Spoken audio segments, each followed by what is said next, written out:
What will you eat today? Now you're on the road, you're in London. But what will you eat in the last couple days? So I've been eating, I'm staying at a hotel, I'm staying in Kensington, a little hotel there. They have a breakfast buffet. I eat a dozen eggs for breakfast and a few, I guess, rashers of bacon. I have a little bit of cheese and a little bit of salmon. That's my breakfast for the last 3 days.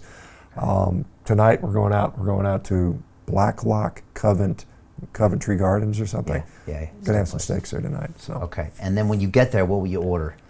I don't know. I have to look at the menu. Okay, but a big steak or a couple steaks. Well, I'll probably get a steak, maybe an appetizer of some sort, Okay. But, yeah. And vegetables or no? No. Fruit? Probably no. So it's protein only. Well, protein and fat. And fat. Fat's important, right? Okay. So that's with cheese and things like that. Right. Or the fat on the meat. Fat on the meat as well. Ribeye steak or something, yeah. And do you prefer red meat over anything else, or do you like to mix it up?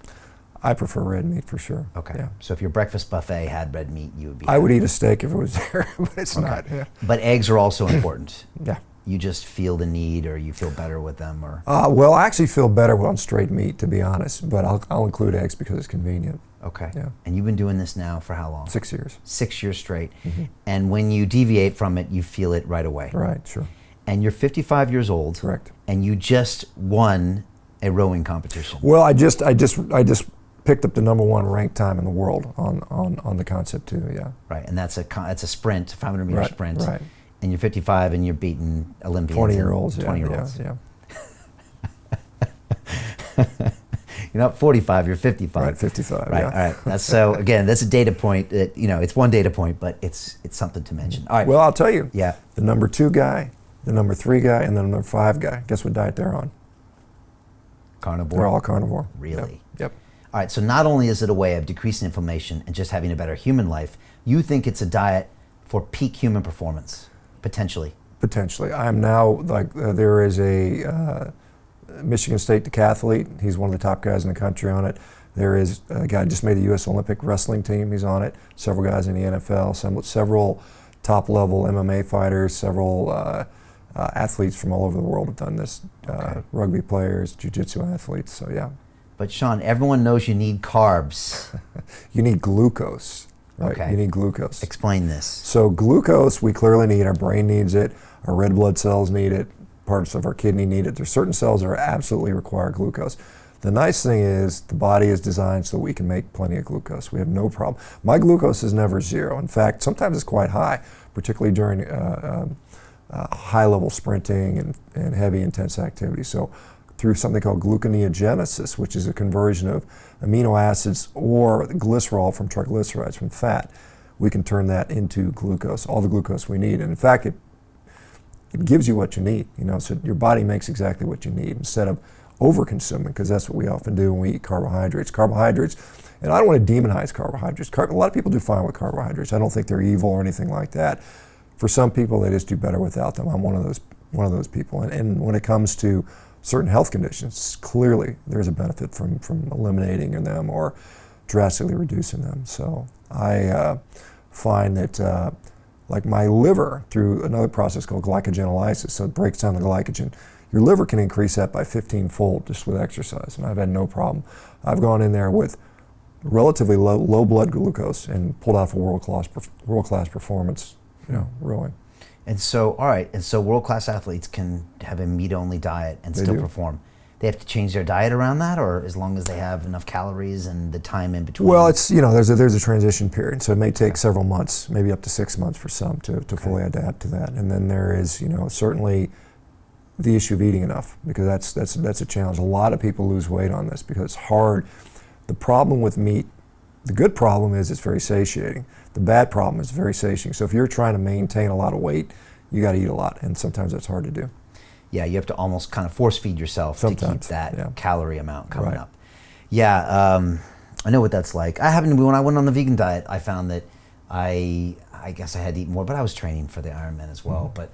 But yeah, the meat is a good thing because you're not eating those carbs, so it's a great way to lose weight. I think people have always known that, Atkins diets, things like that. But if you want to maintain and keep glucose levels, you have to educate your body that it has to consume more. Potentially, yeah. Particularly if you're an athlete, yes. Okay. All right. I went to Botswana on safari many years ago. And I remember going out there and I saw the lions and they would eat the gazelles. And I remember thinking to myself later, you know, they didn't have a loaf of bread with that. They didn't have a salad. And like clearly these animals have been living for hundreds of years without complex carbohydrates that were farmed and then baked. And I just remember having this realization that they seem to be doing okay, and they're eating meat and meat and meat. Do you look at this historic perspective sometimes, or at least when you're having debates or when you're considering this? Well, I mean, you know, obviously they're different species, right? And so there's that caveat there. But if we look at, you know, the entirety of evolution and all the animals that have ever existed on Earth, something around 80% of them have been carnivorous. That has been the default setting for animal survival.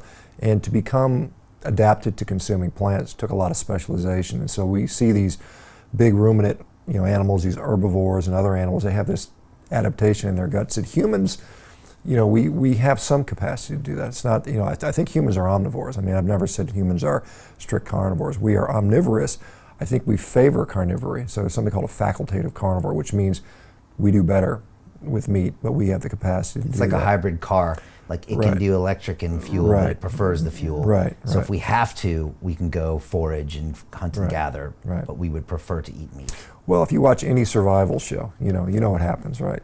The ones that kill the big animal win. Hey, it's Brian Rose, founder of the DeFi Academy. I've told you my 4-week crypto bootcamp is amazing, but don't take my word for it. This is what my students are saying. The DeFi Academy was an amazing experience for me. It took me totally out of my comfort zone. In this course, I was challenged, I was held accountable, and pushed to do things that honestly weren't always easy. It's been phenomenal, and I can't believe we're already up on our 4 weeks. It has flown by. Going through this DeFi accelerator by far was one of the best courses I've taken. You do this course, you really get into the nitty-gritty of the activities that will make you comfortable with decentralized finance. Thank you so much to Brian and everyone at London Real and the DeFi Academy for even putting together an amazing course like this. Anybody else that wants to do it, please sign up. It is well worth the money.